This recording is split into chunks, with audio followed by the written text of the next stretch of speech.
Is he alive? He's not? Oh, good. Oh, thank you.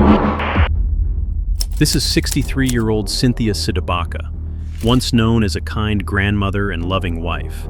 After she had a stroke, her daughter Laura let her move into their guest house to rest and recover, so she could stay close to the family. But life in that big, fancy California home was far from peaceful. Behind closed doors, the family was deeply troubled and unhappy. My brother would tell me that she didn't approve of the way he disciplined the kids. On the other hand, my brother didn't approve the way she would discipline his kids. To others, Laura's husband, Gia Ward, looked like a nice and friendly man. But at home, he was a strict and harsh father. He often shouted at his family and sometimes hit them, calling it tough love. If the kids misbehaved, sometimes he would even break their toys to punish them. My Aunt Cindy would be on the back patio smoking because she wasn't allowed to smoke in the house. And he would be out there watering and he would see, oh, where I see smoke, I see fire. Gotta put out the fire, and he would hose my aunt down with the hose. He did it to my cousin too, to Laura, his wife.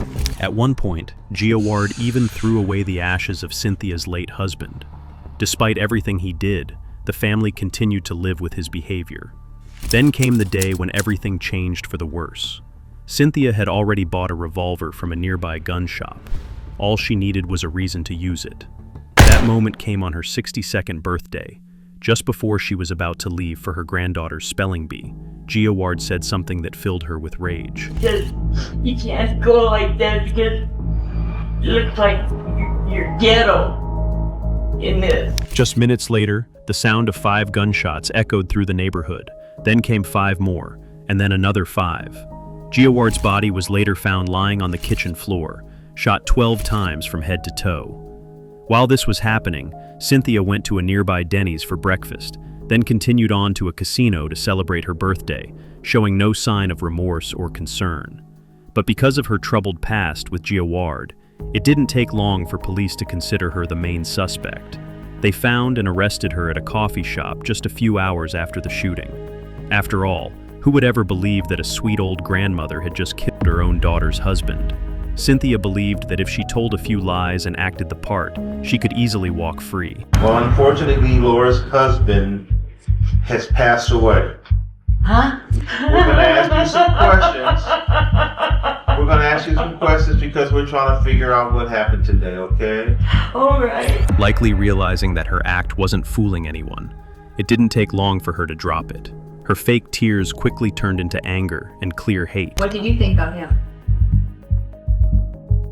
Okay, and why do you say that? That's the big thumbs down. You didn't like him.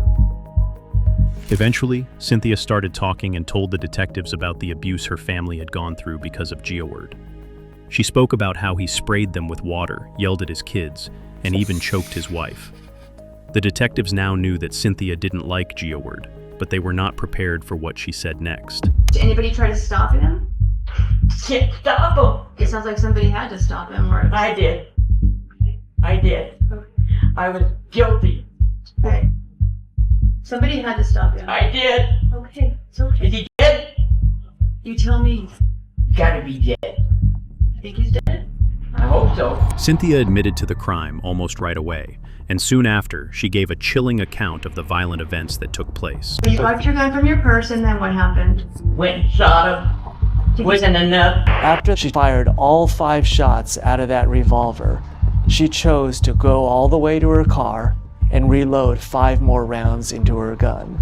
She walked back into the backyard and found the victim bleeding and crawling, trying to get away. And at that time, she pumped 5 more shots into his body. She still wasn't done. She still chose to go to her car and load 5 more rounds. She pulled out that revolver and fired 5 more shots until the victim was finally dead. It was also later found that just a few weeks before the incident, Cynthia had gone to a nearby shooting range to practice with the same gun she later used to kill Gia Ward.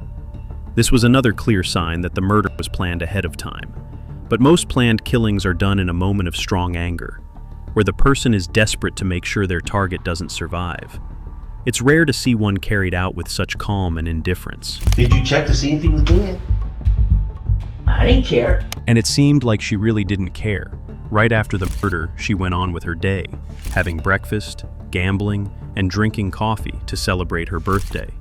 Cynthia also showed no guilt at all when she was asked if she felt bad about what she had done. You don't feel bad about it? No. Would you do it again? Yes. Is he dead? He's dead, ma'am. Oh, thank you, thank you, thank you, thank you, thank you. Oh boy, oh boy. In less than 10 minutes of questioning, Cynthia went from denying everything to fully admitting and even celebrating Gia Ward's murder. At that point, the detectives decided to end the investigation. Her family was brought in to say their final goodbyes, and it was then they truly understood they were living through a nightmare no one should ever have to face. Oh, God. Oh, I didn't have to do that. I wanted to. As Laura cried out in pain and heartbreak, Cynthia sat quietly, clearly satisfied with what she had done. She showed no regret, a cold and heartless grandmother who had taken a life. When her granddaughter was asked to say goodbye one last time, Cynthia saw the true damage she had caused. The girl refused to even step into the room. Oh, honey. Oh.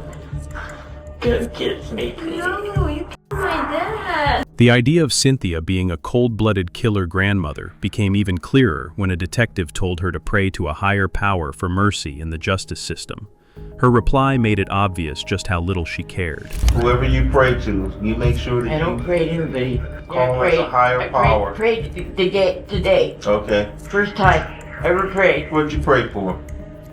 Hope she died. Oh boy. 3 years after the shooting of G. Ward Eustaquio, the trial of Cynthia Cdebaca began. While it was clear that Cynthia had killed G. Ward, the trial focused on two main questions. Was the murder planned ahead of time? And could it be seen as justifiable? The claim that it was not planned was easy to disprove. Cynthia had bought the gun just weeks before the shooting, and she had also visited a shooting range to practice using it. This showed that she wanted to make sure she could carry out the act.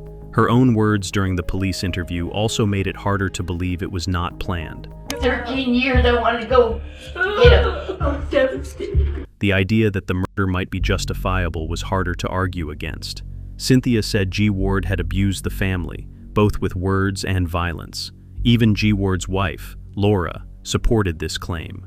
She told the court that he had been abusive and that Cynthia may have acted out of rage to protect the family. But the shocking video of Cynthia's police interview was shown again and used to tear down the defense.